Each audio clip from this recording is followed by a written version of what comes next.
नमस्कार दोस्तों, स्वागत है आपका किसान बुलेटिन की आज की बड़ी खबर में और मैं हूं आपके साथ पारुल यादव। हरियाणा के यमुनानगर के किसानों में ओलावृष्टि और बारिश से तबाह हुई फसलों के मुआवजे को लेकर बहुत रोष है, जिसके चलते बीते गुरुवार को पिलखन, वाला और मंगलौर के किसानों ने अर्धनग्न होकर प्रदर्शन किया। कांग्रेस नेता बृजपाल छप्पर की अगुवाई में किसानों ने राज्य सरकार के खिलाफ नारेबाजी भी की।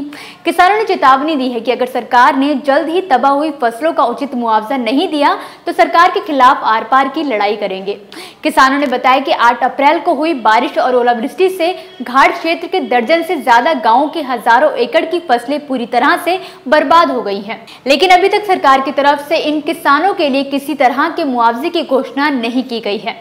किसानों की मांगे हैं कि किसानों को 40,000 रुपए प्रति एकड़ मुआवजा दिया जाए, लेकिन अभी तक सरकार की तरफ से किसानों की मांगों पर कोई प्रतिक्रिया नहीं आई है, जिसके चलते किसानों में सरकार के प्रति काफी गुस्सा है।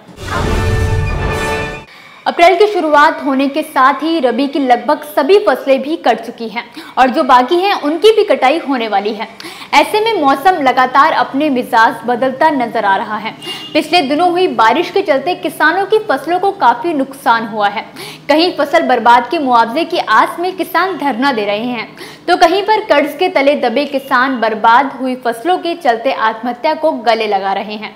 लेकिन जैसा कि हम आपको हमेशा से कहते आए हैं कि आत्महत्या किसी भी समस्या का हल नहीं होती है, वैसे ही किसान चाहे तो उनकी जो फसल बर्बाद हुई है या फिर जो भी नुकसान हुआ है उसकी भरपाई कम खर्च पर और कम अवधि वाली फसल लगाकर कर सकते हैं। जैसे कि किसान फिलहाल अप्रैल से जुलाई महीने के बीच लौकी, तौने, टमाटर, बैगन, लोबिया और मेंथा जैसी सब्जियों की खेती कर सकते हैं। बारिश की वजह से हमेशा किसानों को घाटे का सामना करना पड़ता है, क्योंकि उनकी गेहूं, दलहन और तिलहन मिलाकर कुल 26.62 लाख हेक्टेयर से भी ज्यादा फसलें नष्ट हो जाती हैं। हालांकि कृषि विशेषज्ञों की माने तो ऐसे समय में किसान को कम समय में ज्यादा उपज देने वाली फसलें लगानी चाहिए।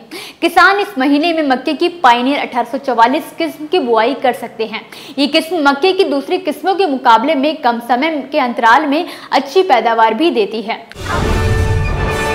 बेंगलोर की रहने वाली 37 साल की गीतांजलि राजामणि एक ऐसी महिला है जो खेतों में अलग अलग तरीकों को अपनाकर अन्य किसानों की आमदनी को बढ़ाने का काम कर रही हैं।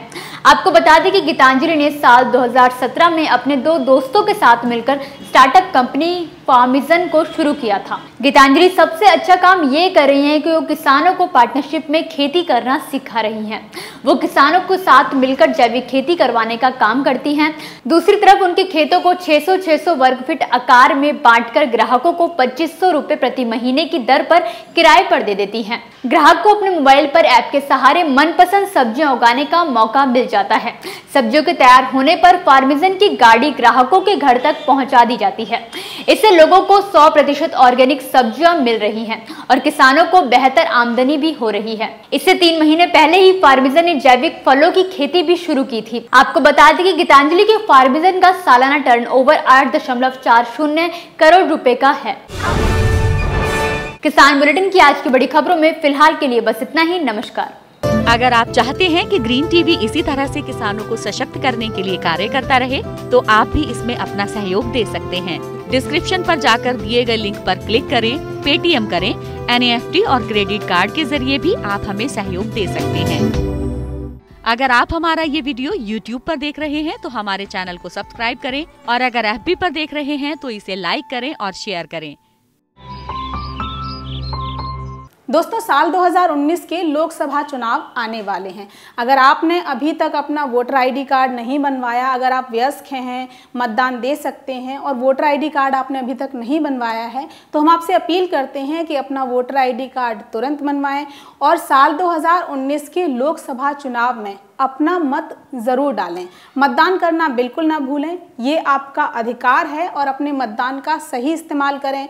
आपके आसपास जिन भी पार्टियों के जो कैंडिडेट्स हैं वो खड़े हो रहे हैं, उनके बारे में जानकारी लें, ये जानें कि उनका क्या मैनिफेस्टो है और जो पार्टी आपको सही लगे शिद्दत से, ईमानदारी से अपना वोट ज़रूर अदा करें।